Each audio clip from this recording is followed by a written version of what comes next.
everyone, this is Flicks Talk. But this episode, I am not talking about movies. I am talking about true crime. And it's a crime that happened back in 1927. But first, let's just take a step back and see what was actually happening in 1927. President of the United States was Calvin Coolidge. The jazz singer opened, marking the end of the silent film era. And the work began on Mount Rushmore.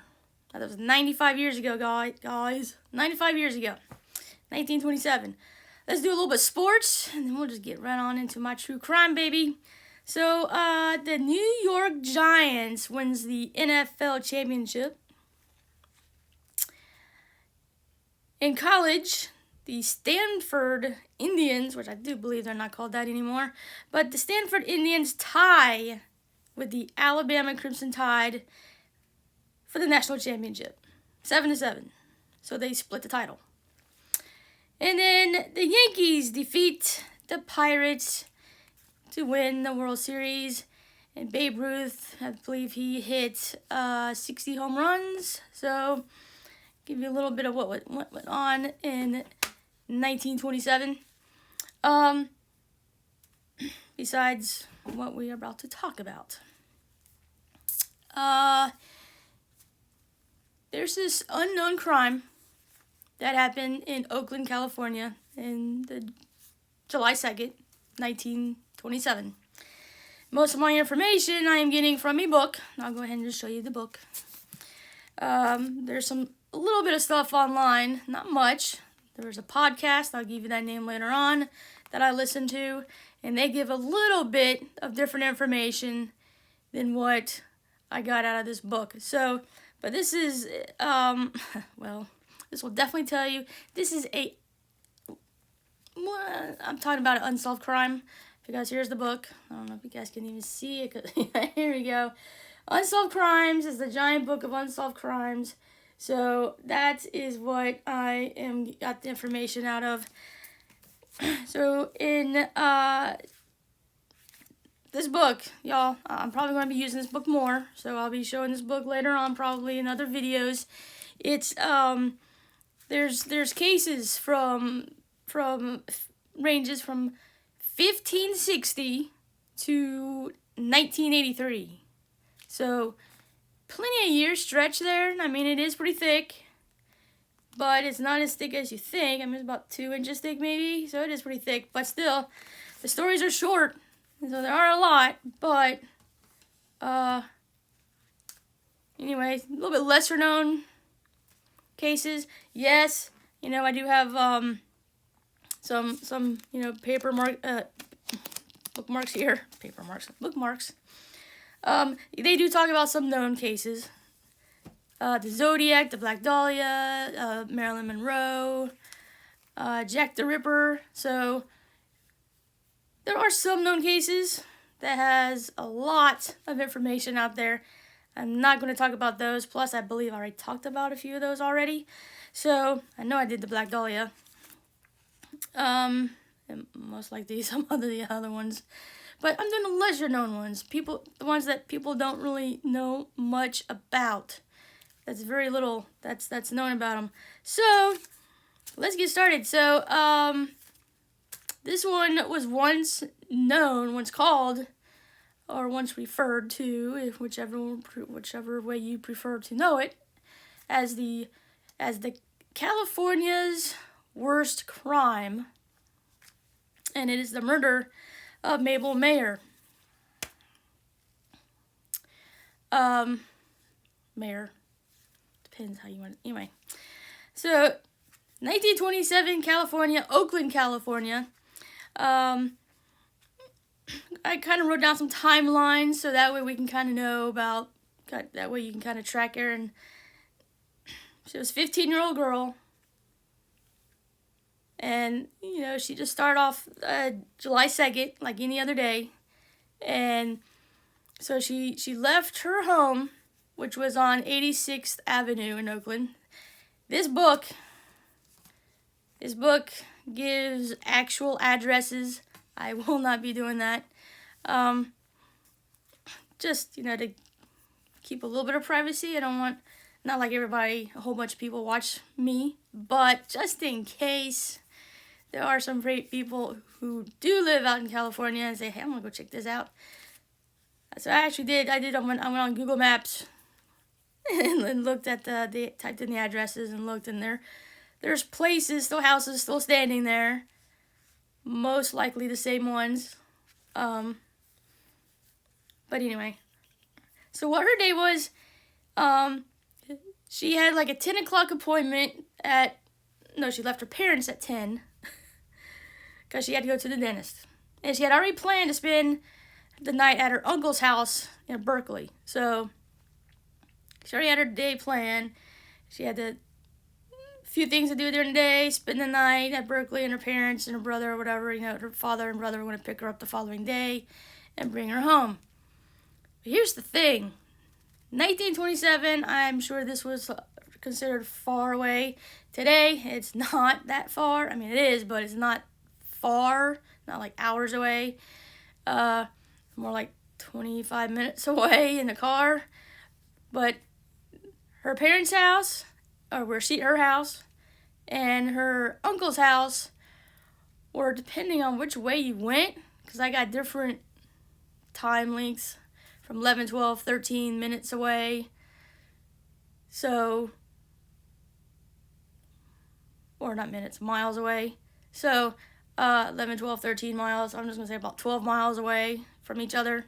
So, it wasn't extremely far, but in 1927, it was further than we think of as today. So 10 o'clock, she left home to go to the dentist. Okay, and so what she did after the dentist, she also had a music lesson, and she stayed, pretty much, obviously, she stayed in Oakland. She lives in Oakland, though. But anyway, she, dentist, music lesson. After the music lesson, she got lunch, and then she went to the cinema. And then that was around 4 o'clock that she got out of the cinema. And then, around 4:30, she met up with not really met up, but kind of just ran into like 2 guy friends that she knew. And they witnessed her with some woman who never talked to the guys. They didn't know her. She didn't introduce herself. She was just with Mabel. So, and then they, went on their ways. But anyway, so from 4:30 to 6, her whereabouts were unknown. But that doesn't really matter because she got to her uncle's at 6 p.m. So what went on that hour and a half really doesn't matter because she made it to her uncle's at 6. And she ate dinner at 6:30. And then around 8 o'clock, her brother called. And just, I guess, just chat with her. He was about 3 years older than she was. His name was William. And so after her little phone call with her brother, almost immediately after, her dad called. Say, hey, your brother and I are going to like a neighbor's house for a card party, and want to know if she wanted to join, which actually happens to actually be on the same street she lives on. So she was like, well, she said, sure, but, you're going to have to pick me up. She would have to, you have to go and pick me up at the train station. Around 10 o'clock. So they said sure. So, the train station here, this is kind of, they would meet her at the Southern Pacific Electric train at the Blanche Street station at 10. Most likely still be there. I don't know. So the brother and the dad, they went ahead to the party. At 9:50, the brother went to the train station to get her sister. For the 10 o'clock train, 10 o'clock train, because they ran like every 20 minutes. So, but he waited till all the passengers got off. There was no Mabel. So I was like, okay, well, so he left and went back to the party. Told his dad that she wasn't there. So he said, that's okay. Maybe she missed that train and she got on the other one. So so the father went and was there to look at the 10:20 train, and she ended up not being on that train either. But after that, the father, he obviously noticed that she wasn't there, and so he called, or tried to call, his brother, the uncle, and he couldn't get through because back then the phone services, they had hours. So at that late at night, you couldn't make phone calls because they were closed. It's not like today where a cell phone, or even 80s, 90s, if you have a landline phone, 24/7. They actually had hours back then, so the phones were closed. The father really wasn't too alarmed. He just thought, she decided just to stay at the uncle's and they'll see her tomorrow. So what he did, he left the train station and he went home. He really just didn't really think anything of it. So that was that timeline from the brothers and the father's perspective. This is the timeline from Mabel and her whereabouts, how they tracked her down. At 8:55, she left her uncle's house to go to the train station. By the time she got there, the train that she needed to be on had already left. She didn't want to wait for the next one. So, as I understand in this book, it's a little bit different in the podcast I listened, but in the book, she drove. It wasn't driven by her uncle. She actually drove the car, her uncle's car, to the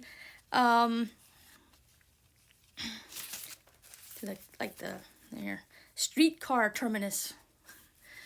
Kind of like in Oakland. So, and she left the car there. So she boarded. She got to the first streetcar at 9:06. So she rode that streetcar to a certain part until it ran to its course. At 9:25, when she left that streetcar, she asked that conductor for a transfer ticket. So he gave her a transfer ticket for the next car. So she got on the other car, and which would take her pretty much to her street, way closer to her, just blocks away from her house. And then that streetcar got there at 9:45, and that's where she got off and was seen walking towards, her house on 86th Street, or Avenue. Sorry, 86th Avenue. Something like that. But anyway, streets, avenues? I think it's avenues, y'all. But anyway, so that was her timeline. We know this for sure, for a fact. This is so by the time her brother got to the train station, she had already, or left to go, or a little bit before she left, or he left to go to the train station, she was already like on the street that she lived on. Just, a few blocks away was where her house was. And she just was going to go to the neighbor's house to the card party. So, that was July 2nd. Now, between 9:45 and 7 a.m. the next morning on July 3rd, which was a Sunday that year, we don't know what happened. Don't know what happened to her. It's all speculative. They have all these little theories of what could have happened to her. But all we know is at 7 a.m., two men, they were L.C. Hall and C.M. Wilcox. They were walking to their job on 86th Avenue. There you go, 86th Avenue. To constructing a garage. In a lot by house, was adding a garage or whatever. So that's where they're walking to. And they almost tripped over Mabel's body.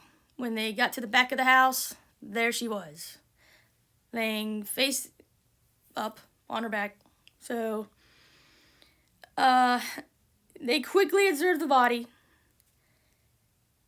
They saw the gruesomeness of it, and then they rushed out of there to call the police. And I believe the head investigator, he was Captain B.A. Wallman. So the weapons used were pretty much what was just readily available at the scene, because they noticed some objects with blood on it. Seeing the injuries that she had, which I will get a little bit descriptive in a little bit, but she was attacked by two pieces of like wood.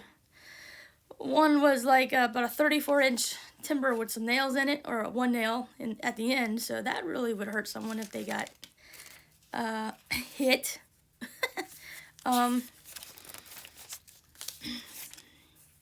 The other weapon was a piece of flooring about 3 feet long with a sharp end.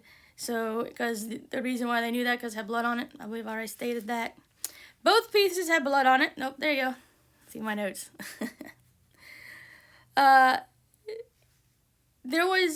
She was carried or dragged. The way that her body was found, the guys found her, she was, her skirt was like kind of not really lifted up, but it kind of looked like she was assaulted. She was not, just the way that she was dragged, because, she was dragged from like the sidewalk to the back of the house. And at one point, they say that she did get away from whoever attacked her, but, she's 15, you're being attacked, you're not thinking straight logically, you're going to go, she went to the house, the vacant house, nobody was there, but she tried to get in, and then he grabbed her, he got up with her and grabbed her again, and that's when he hit her the first time and knocked her out pretty much, and then he just continued. Pretty much all the injuries were to the face. Her face was unrecognizable to, like, as a human, let's just say. So, and the only reason why they could tell that she was dragged or carried was because there was like a blood trail, or, from, you could tell that, that someone was dragged, and blood also was smeared. So, a handprint was found on the side of the house. I believe I have a picture of that. I got some pictures for y'all. So, the chief of police, he stated the weapons had no fingerprints, but they did find one on her green handbag, which did not belong to Mabel, so most likely belonged to the suspect. So here we go. I already said pretty much. I'm going to get a little bit graphic here. This is kind of what happened to her face. So if you don't, I don't have any pictures of what she looks like. It's not like the Jack the Ripper, where they actually did have pictures of the victims, like Mary Kelly. Ooh, that was messy. But this one is just kind of just describes of what she looked like. And so, and I said face, so that right there kind of. But as I said, she wasn't, the medical examiner pretty much said she wasn't assaulted, no matter how it appeared. And it really looked like that she was just attacked by some maniac that just, they don't know of any motive why something would have happened to her. But anyway, she was badly beaten on her face. Her nose was destroyed. Her mouth and chin were lacerated. Both jaws were fractured in multiple places. And most of her teeth were knocked out.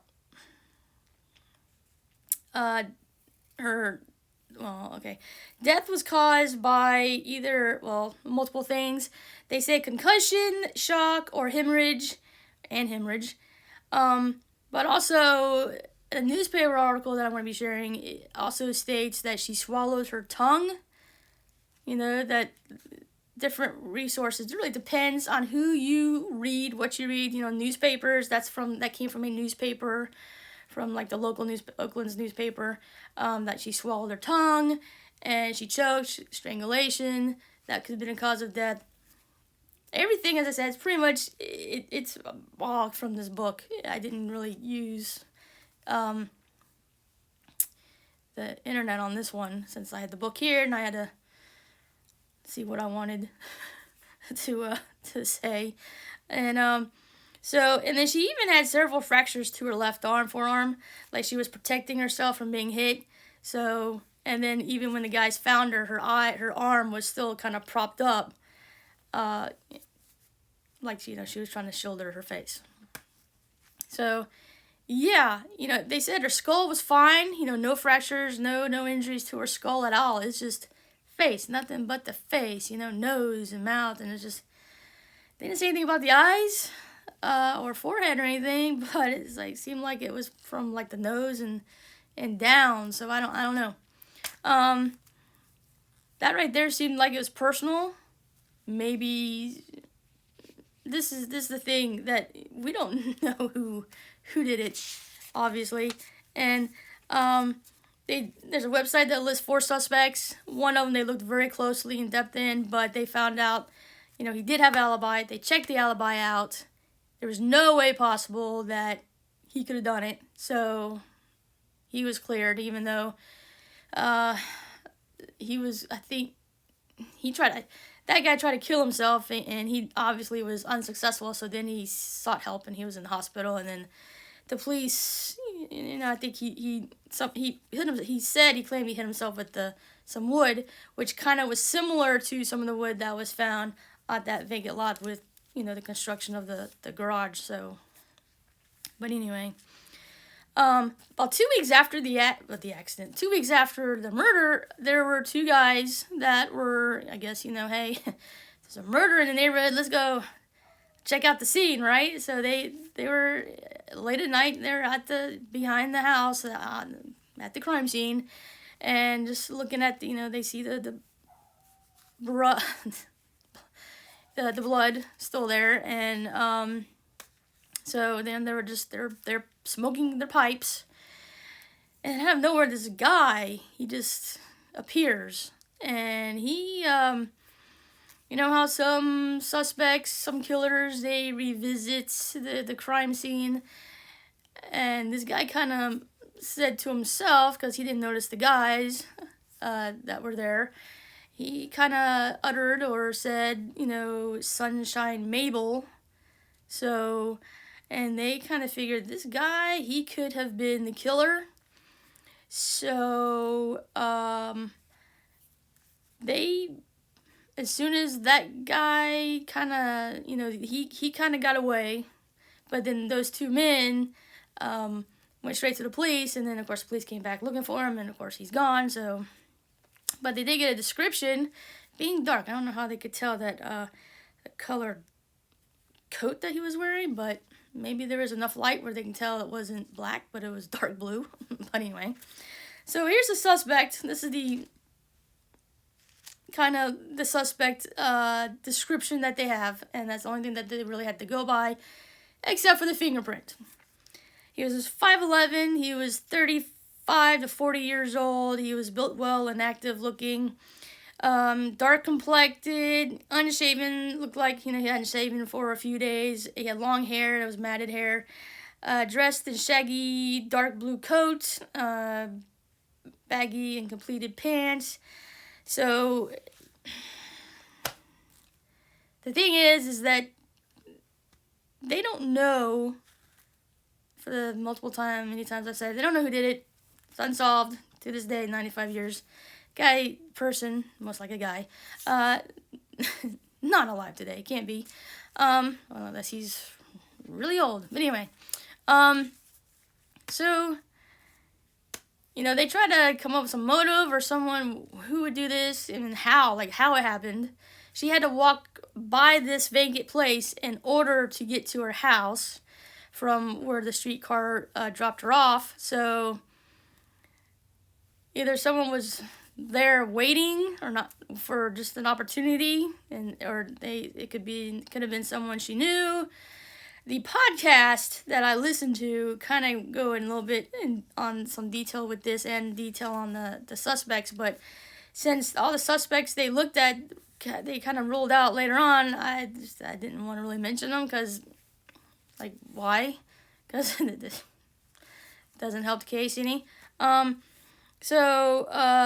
the podcast is called Forgotten Darkness, and it's episode 28, and it's titled The Murder of Mabel Mayer. So, Mayer. So, she was 15, as I said, and it's pretty sad what happened to her. Even in 1927, this is before, this is, as I said, was considered California's worst crime, and this was about 20 years before the Black Dahlia. And then, of course, California is known for many of other famous crimes. So, to be titled that in 1927, it must have been something, at least in Oakland. So, yeah, they just had a lot of theories. As I said, there must have been someone waiting for her, or just waiting for an opportunity to attack, or it could have been someone that she knew and was able to get away with it. It could have been someone who's still kind of like, well, no, I'm not going to say. I was about to say the town that dreaded sundown. They never caught that guy. And they think, just like in this case, it could have been just a neighbor, someone that you see every day, and he didn't have any suspicion towards him at all, and just lived out his life, and no one even connected the dots, even with the bloody fingerprint on her green bag. So, because that's the only evidence that they found that the suspect left. So, which kind of stinks. You never know who it could have been. It could have been a traveler. It could have been an out-of-towner. It could have been anybody. Either way, that case is never solved, and most likely it will never be solved. I doubt it's still open today. If anybody has any clues about what may have happened, if you saw anything from 1927, phone your local police. Get in touch with the Oakland police, of course. But you never know. There's people who talk. There may be some descendants from the suspect, the killer who actually did it. They may know, the kids, the grandkids, great-great-grandkids, whatever. They may say, hey, yeah, my great-great-grandfather did this. You never know. So who knows the truth? There could be someone out there who knows the truth, but they're, keeping quiet. Unsolved. So, I probably will do more of those out of this book, more of these stories unknown. Maybe not all unsolved, but Mabel Mayer, she didn't deserve what happened to her, and I feel really bad that, it's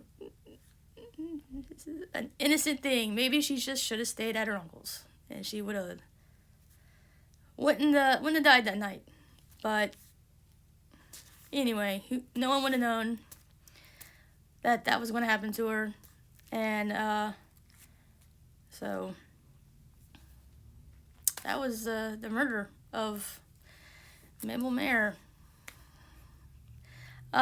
So I'll look more into this book, maybe come up with maybe tell you guys another one. That's part of my true crime